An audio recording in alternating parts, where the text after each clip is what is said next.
Bila kemalangan, of course lah, dia standard prosedur hospital, kita dalam keadaan kecederaan yang parah, agak parah, dia memang akan tanggalkan pakaian kita. Dalam ke, luar ke, semua memang tanggal habis. Nama saya Syadia Abbas. Bila kemalangan, of course lah, dia standard prosedur hospital, kita dalam keadaan kecederaan yang parah, agak parah, dia memang akan tanggalkan pakaian kita. Dalam ke, luar ke, semua memang tanggal habis. Okay? Tapi ada satu je yang tertinggal pada Ustazah, iaitu stukin. Jadi Ustazah faham, walaupun dalam keadaan yang tengah cedera tu, Ustazah faham. Kalau aku cakap aku nak tutup aurat, nurse akan cakap, tak boleh, kita nak check you punya kaki kan, sebab tersepit. Jadi Ustazah cuma kata, kaki saya sejuk nurse, jangan. Kaki saya sejuk. Sebagai alasan untuk mempertahankan aurat kita daripada dilihat oleh orang lain. So kalau kita berusaha dan kita menghubungkan diri kita selalu dengan Allah melalui solat, Ustazah yakin semakin lama kita akan semakin baik dalam menutup aurat. Ramai orang tahu kan, tutup aurat ni dia memang perintah Allah yang bukan untuk perempuan saja. Ni kena faham Bukan untuk perempuan je, bukan perempuan je yang ada aurat ya.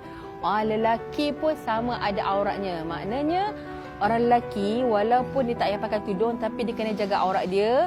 Sebab macam sekarang ni orang lelaki pun dia suka hati je pakai ketat-ketat kan. Nampak sana tersembur sana sini kan. So dia pun kena jaga aurat dia juga. Macam perempuan sebab ketara sangat pada fizikal dia. Jadi bila bercakap pasal aurat, orang akan tuju pada perempuan. Di isu dia bukan sekadar kita nak taat perintah Allah je. Tetapi dari segi logik akal. Dan kita ambil perkataan fitrah manusia. Fitrah manusia ni dia akan suka pada benda yang baik. Mana-mana manusia. Sama ada dia Islam ataupun belum lagi Islam. Jadi dengan sebab itu, setiap perintah Allah yang Allah bagi pada kita, bukan sahaja semata-mata untuk kita ta'abud, iaitu taat pada Allah je. Tapi sebenarnya Allah ni sayang kat kita supaya kita ni terpelihara dari segi tubuh badan kita terpelihara. Dan yang paling penting sekali, kita tutup aurat ni untuk kita menjaga aib dan kita mengekalkan nilai tinggi pada maruah kita. Sebenarnya proses pendidikan untuk menutup aurat ni dah bermula ketika sebelum dia berusia 7 tahun lagi.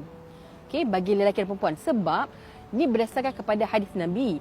Nabi SAW, walaupun Nabi tidak menyebutkan secara khusus menutup aurat, tetapi Nabi berpesan kepada kita supaya mengajarkan anak-anak kita supaya solat.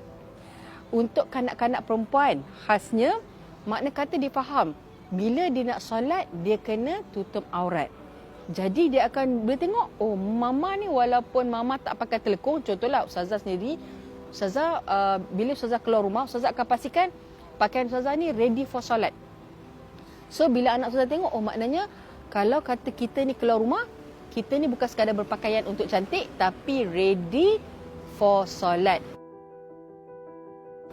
Ustazah yakinlah, bila sebut tentang freedom ni kan, cuba kita bayangkan seekor kuda yang liar.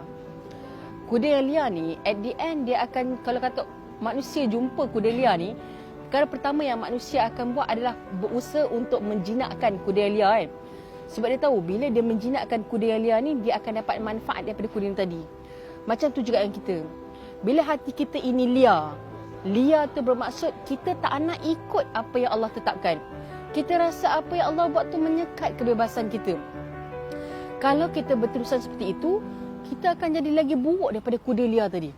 Hidup dalam keadaan tidak ada tamadun, macam itulah lebih kurang. Makna kata semua tindak tanduk kita akhirnya dia akan menyebabkan kita jadi rosak dan at the end kita akan jadi malu dengan perbuatan kita sendiri.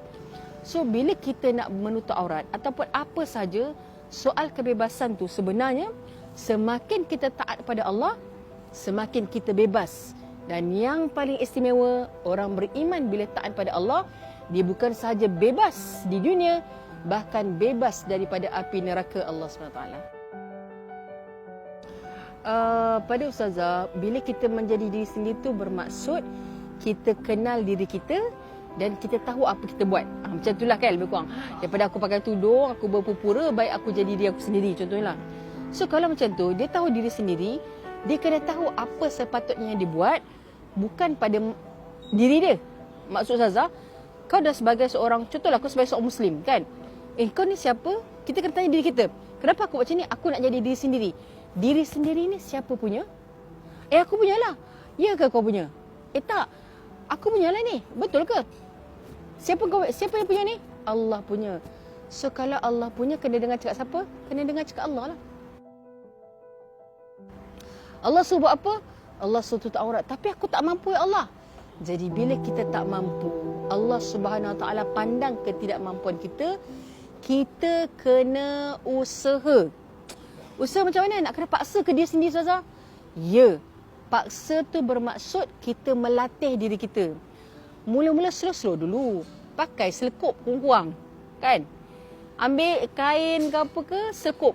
Ikatlah, buatlah style macam apa, turban ke apa ke. Buat yang tu dulu.